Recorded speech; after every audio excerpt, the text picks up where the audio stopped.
Right breaking చూస్తున్నాం. Israel పై Iran క్షిపణులతో దాడులు చేస్తోంది. మాందేబ్ జలసంధిపై బాంబులేస్తామని ఇరాన్ బెదిరింపులకు దిగుతోంది.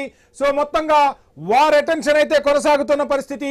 ఇజ్రాయెల్ పై ఇరాన్ క్షిపణులతో భీకర దాడులు కొనసాగిస్తోంది. సో మీరు దాడి చేయటం కాదు, మేమే దాడికి సిద్ధం, మాటలు కాదు చేతులతో చూపిస్తామంటూ ఇరాన్ ముందుకు పోతున్న పరిస్థితులు చూస్తున్నాం.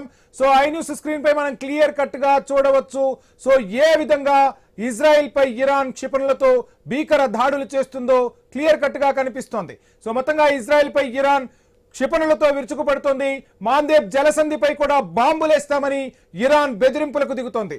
ఇప్పుడు ఏం చేయబోతుంది అమెరికా అండ్ ఇజ్రాయిల్ అనేది $1 మిలియన్ ప్రశ్నగా మారుతోంది. సో అమెరికా, ఇజ్రాయిల్ ఇరాన్ పై దాడులు చేస్తాయి అనుకుంటే ఇరానే ముందుగా క్షిపణులతో విరుచుకుపడుతున్న పరిస్థితి అయితే కనిపిస్తుంది.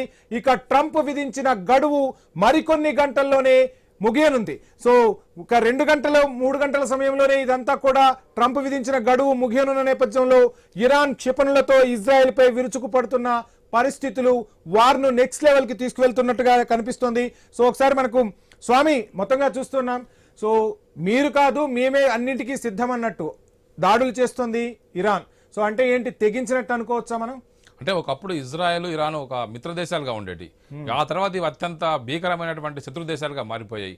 ఒక దశలో చనిపోయినటువంటి ఇమాం కోమ్ని ఈ పటం మీద ఇజ్రాయెల్ అనే దేశాన్ని లేకుండా తుడిచిపెట్టేస్తామని ఏదైతే శపథం చేశారో ఆ శపథాన్ని చెల్లించుకుంటామని ఇప్పటివరకు వాళ్ళు అదే భీకర పట్టుదలతో ఉన్నట్టుగా మనకు కనబడుతుంది.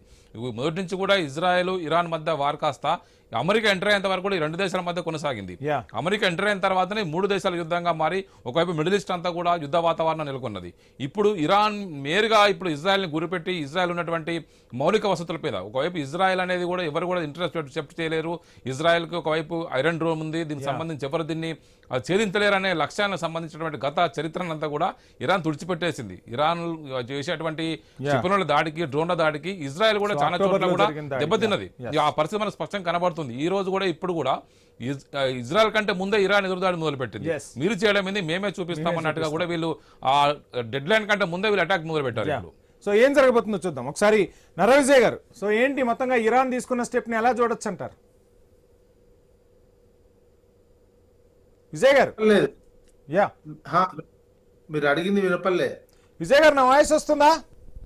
ఇప్పుడు ఓకే చెప్పండి. ఏంటి ఇరాన్ మొత్తంగా ఇజ్రాయెల్ పై క్షిపణులతో విరుచుకుపడుతుంది. సో ఎలా చూడొచ్చు అంటే ఇది ముందస్తు చర్యనా, ఆత్మరక్షణ, లేకపోతే ఎదురుదాడా? ఉన్నది ఇప్పుడు వీళ్ళ రక్షణ. ఇరాన్ కున్నటువంటి శక్తి సామర్థ్యాలు అన్ని వినియోగిస్తుంది. ఇరాన్ కున్నటువంటి అన్ని నాయకులు ఇంతమంది చనిపోయినప్పటికీ ఇక అది ఎన్ని ఉన్నాయో అంత శక్తి అంతా ఉపయోగిస్తుంది. ఇంటర్నల్ ఏదైనా ఇతర దేశాల సహకారం కూడా ఇస్తుండొచ్చు. కానీ జరుగుతున్నది ఏంది, మొత్తం ఒక దేశానికి సంబంధించిన మౌలిక వస్తువులు, ప్రజలు, ప్రపంచ ప్రజలు అందరూ ఒక రకమైనటువంటి ఇబ్బందులే పడుతున్నది. సివిలైజేషన్ లో ఇంత సెకండ్ వరల్డ్ వార్ కంటే ఇది మొత్తం ప్రతి సెకండ్ వార్ లో కొంత ఇంపాక్ట్ అయింది ప్రపంచం అంతా. అది మన మిగతా దేశాలు, చైనా కానీ మనలాంటి దేశాలు ఇంపాక్ట్. ప్రతి పౌరుడు, ప్రపంచంలో ఉన్న ప్రతి పౌరుడు ఏదో ఒక రకంగా ఈ యుద్ధానికి బాధితులుగా తయారవుతున్నటువంటి విషయం కనిపిస్తున్నటువంటిది ప్రతి అంశం మీద.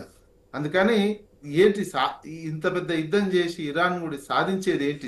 రైట్ నరవిజయ్ గారు, మరో బ్రేకింగ్ అందుతుంది మనకు. మరో బ్రేకింగ్ కూడా చూద్దాం.